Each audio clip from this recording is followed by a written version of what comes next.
Dr Abrams, good morning to you. And if we start off, why is there such a shortfall of people wanting to train as doctors? How has it got to crisis levels?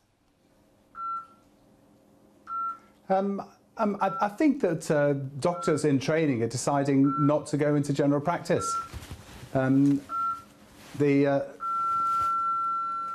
don't seem to be as interested in going into general practice as they used to be, and I think that's a great shame because it's a fantastic profession to be in, and it's one I love particularly. Dr Abrams, is that something you need to check? We're just a little bit nervous that someone might have been trying to get hold of you. An important monitor or something that's not working? No, not at this time. The out-of-hours service will be covering us at the moment. OK, so look, explain a little bit then, you know, what are the working conditions for GPs that have made it so unbearable or so difficult for recruiters or young doctors to want to go and become a GP? Yes, I think the profession is having a very hard time at the moment. There are changes that GPs have to adapt to.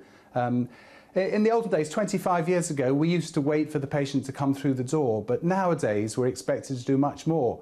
Since 2004, we've been expected to look after our populations as well as our individual patients. So we need to make sure that all our patients who've had a heart attack are on their aspirin. And nowadays, it's going further.